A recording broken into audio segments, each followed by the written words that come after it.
Welcome back to Cat Chat. It's 2024 edition. It's the new year, January 1st. Got a tiny bit of a cold, but not too bad. Dara got a cold, and I seem to have picked it up off of her. Tonight we've got Friday, who's wearing a collar for once. And Friday's wearing a collar because a company with automatic feeders, RFID automatic cat feeders, has asked me to test one of their products, and I'll probably be doing a video for that when we're done. Although the first couple days didn't go so well, it wasn't working properly, but I think we figured it out. I've never used an automatic feeder. I'm wearing my socks and sandals socks today. Socks and sandals socks while wearing my Crocs, so triple whammy. And being that it's a new year, I thought, well, maybe what if a new person stumbles across this? So I thought I should talk a little bit about what my channel's about. I mean, in Cat Chat, sometimes I'm saying inside jokes, stuff like that. That's not very accessible. So what's my channel about, Friday? My channel is about myself and my family doing journeys with foster cats. For those of you who don't know, in the fall of 2021, I started TikToking, doing TikTok videos of foster cats that I had in my custody. I foster cats for an organization called VOKRA, VOKRA, and that stands for Vancouver Orphan Kitten Rescue Association, so that's based out of Vancouver, Canada. And since 2019, I've been fostering kittens for them, and my first ever set of kittens was a set of six-week-old kittens and their mother. But over time, I eventually started to specialize in pregnant moms and the birth process. So I specialized in pregnant moms and the birth process. So then I would take a pregnant mom, foster her for a day or a week or a month until she gave birth.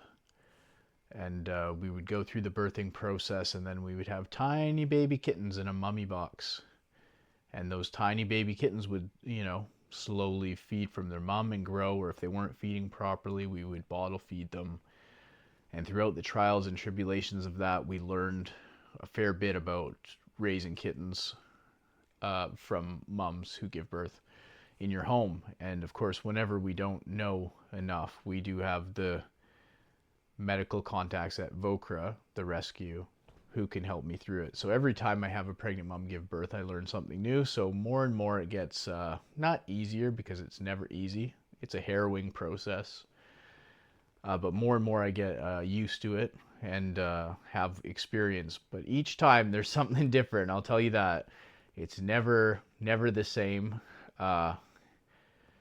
Survival rate of kittens, even in captivity, is like 91%.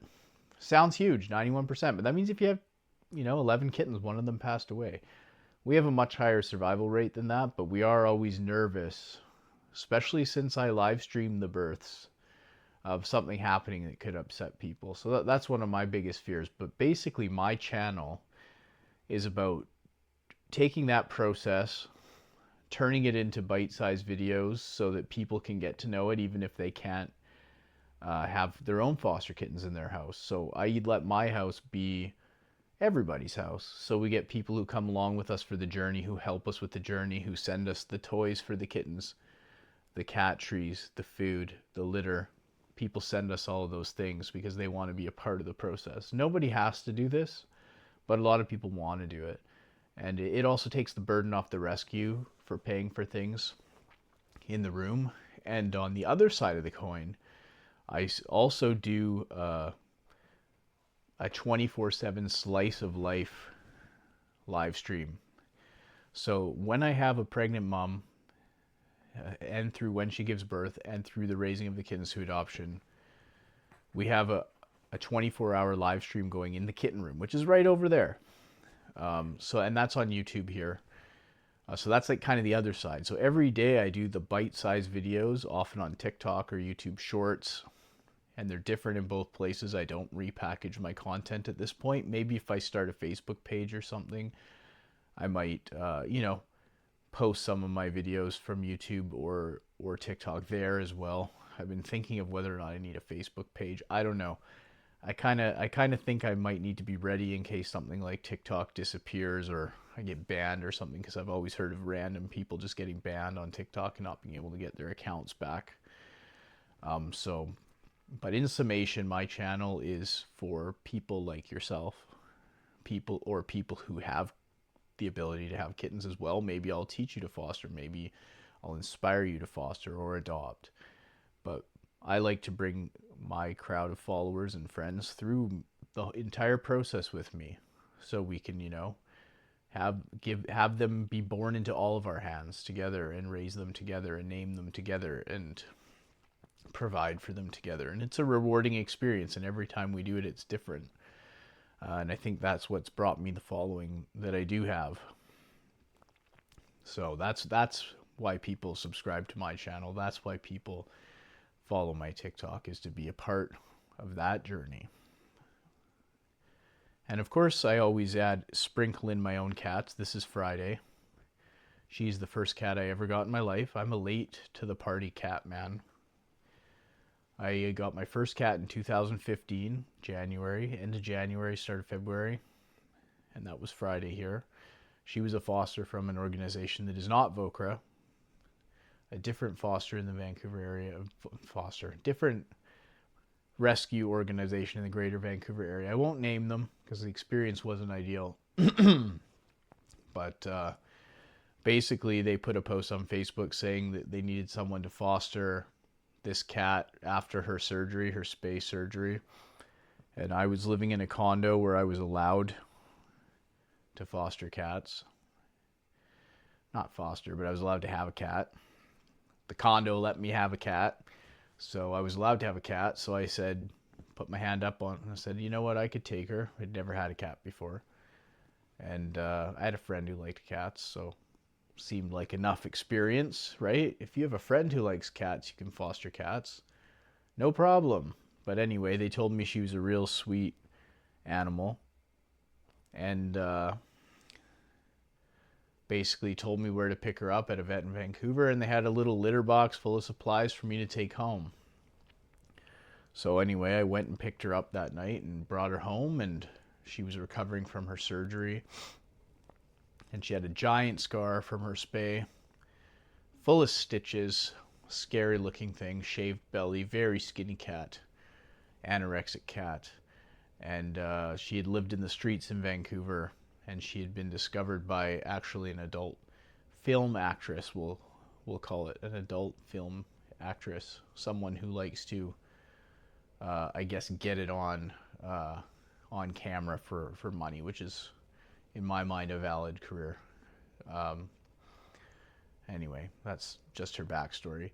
In an alley in Vancouver, she hadn't eaten enough, and Friday, she had a stiff walk, so I think she, didn't have the best time of it. And she was an adult cat. I don't know how old, but she was an adult cat at the time. So I've had her since 2015, started 2015. So it's been 9 years now.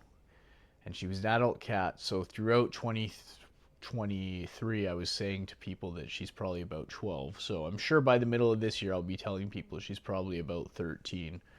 She did start to get to seem like an elderly, more old cat a few years ago, so I think that tracks with her being about 12. But every cat's different, so we may never know. But either way, they said she was sweet, and it turned out she was actually, well, she was sweet, but she also bit me a lot and scratched me a lot and drew my blood a lot. So she liked to sleep with me every night, but if I moved wrong, she'd, chomp me and I'd be bleeding. Or if I accidentally hugged her in the middle of the night, I'd have 4 poke holes right through my arm. Not ideal. But the truth is, I was hooked on cats by Friday because I was able to make incremental progress with her as the months went on. Like, one of the projects I did with Friday was every day when I came home from work, just so you guys know, that's baby Dara. Her mom's up, so I'm going to turn off the baby monitor so we can concentrate here, but her mom is taking care of her today, so it's okay.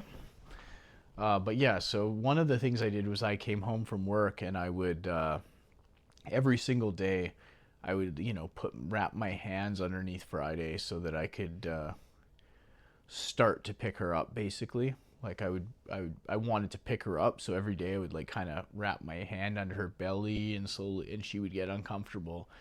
But after a few months of doing that, I actually was able to get her off the ground and then into my arms, and then I got her onto my arm and I could pat her and stuff.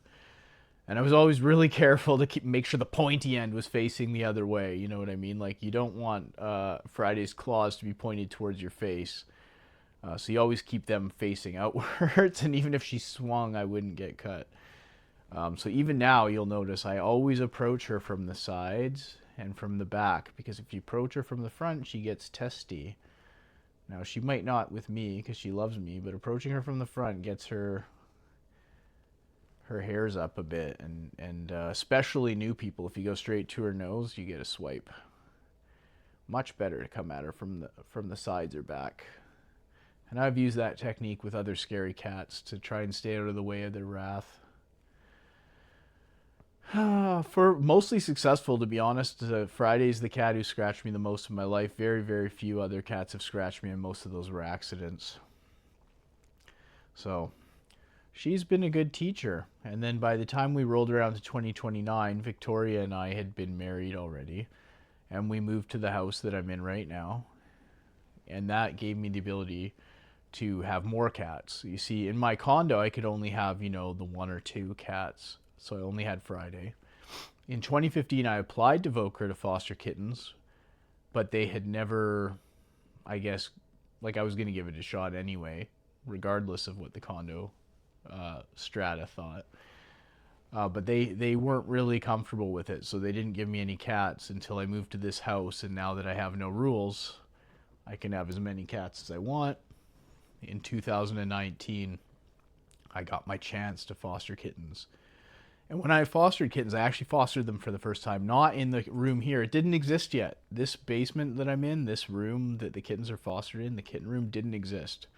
It was finished, but from like the 40s or 50s. It was ancient. So I actually started fostering kittens in the laundry room. And I used, like fences and stuff to keep them out of different places. And I had my workshop. They would kind of go in my workshop and stuff because I hadn't put a door on it. It wasn't ideal. But the first group of kittens we ever got were 6 weeks old. They were the wildest kittens ever. We didn't know this at the time because we had never had kittens before, but they were the wildest kittens I've had to this day. Was the first group that I had. They were flying and running, and they would jump and grab on my legs and slide down, and like my legs were turned to bloody ribbons. And and I mean that, like blood coming out. They stung when I went in the shower. They were just like constantly flying like atoms in a molecule, just pop, pop, pop, pop, running into each other. Tons of energy. And then when I would open the door into this area, they would come tearing through. There was kind of a felt like carpet, and they would tear through this room. It was mostly empty because it was so old. I didn't really do anything with it at that point. It was just storage for the most part. And they would just burn through here. It was actually an okay fostering situation, but I never want to foster cats on carpet. That's a tip right there. Don't foster cats on carpet if you can help it. Cover it, because kittens will make messes. They'll make mistakes. And if you've got carpet, it's going to hold the smell, the bacteria, the stain. Not ideal. So anyway, when I decided to rebuild this basement, I didn't build it with a kitten room in mind, because by then I had moved to the upstairs bedroom, which was the first kitten room I had. If you remember, it had spatter paint. If you've been around as long as that from my TikTok about a year ago, it had spatter paint in it. It was an upstairs bedroom. It's now Dara's room. But then I finished this basement. I made this rec room here, which is my media room and music room. And then it was L-shaped, so I chopped off the end of the L, the part that turns. I chopped off this part and made like the 11 by 11 bedroom that is now the kitten room. It has its own window and everything, and it's just beyond that wall with the Magic Eye poster right there. And that's where the 24/7 live stream is on, even right now as we speak, unless you're watching this in the future when cats or kittens have left my house. That's where they are right now. There's a 24/7 live stream right now with Biscuit in there. She is an unfixed female who we thought was pregnant, year and a half old. She was swollen. After a couple weeks, we ended up taking her to the vet, getting her an x-ray. It turns out she's not pregnant, and she went into heat the next day. She would have saved us a few bucks if she had just gone into heat the day before, but she didn't, so the rescue had to pay for an x-ray just to check to see if she was pregnant. She's not pregnant, and her spay date is tomorrow morning, January 2nd. So my mom's going to take her there in the morning because I'm not a morning person. I'll be picking her up in the afternoon, and she'll have been spayed, and then she can start her recovery towards being adopted. And at this point, she will be in our house for that recovery, probably on our stream for that recovery, unless I turn it off, because a single cat recovering from surgery isn't the most fun thing to watch on a 24/7 live stream. But our community does like to go in there and hang out and talk to each other and become friends. We have a really active Discord. The YouTube live stream chat is great. We're all becoming well acquainted, so I'm going to England to meet I would say at least a dozen of the followers and friends in February this year, which is only a month and a half away. We really have a great community, very supportive. We have moderators, and we have storylines, and we have all sorts of things, which is part of what I'm trying to get past in this video, because in some of my videos I talk about inside jokes, which is no good for new people to watch. But, you know, that's all right. And the only thing that would stop us from keeping Biscuit, our current foster cat, who's being spayed tomorrow, until adoption would be if we get another pregnant mom situation. Because within my organization, I'm one of the most reliable fosters who can take on a pregnant mom and or a lot of kittens at once. And I normally get pregnant moms, but you know, sometimes we get the kittens already born. Like last year we had Scout and her 6 babies. They came to us at 2 weeks, and that was the most famous litter I ever did. I gained 250,000 followers during Scout's litter. That was a lot of fun, and you know, that could happen again too. That's, you know, such kittens as Marshmallow and Hot Cocoa came from that litter, and really I won't discriminate if that's the situation that comes my way next. But if one of those things happens before Biscuit is adopted, we may have to move Biscuit to another foster home or to the rescue center to recover, and then go to a foster home to be adopted. That's not what I want to do, but truthfully, my house is better for multi-cat situations. There's lots of fosters in our system who can take a single friendly cat into their house. That's an easy one. Not very many people can take like 15 cats. I can. I've got my kitten room. If a mom and 14 kittens came my way, I would be like, let's go. 14 kittens. Got to come up with a naming theme. Let's hurry it up.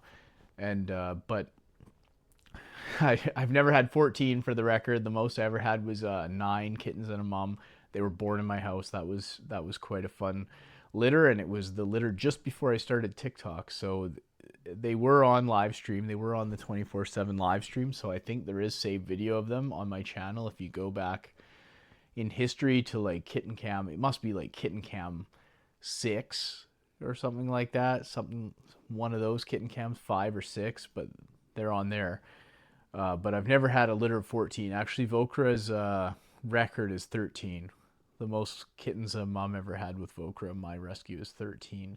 But the world record's like 19 or 20, or like 21, but 2 passed away or something like that. So you never know. Maybe we'll end up with a huge situation one day.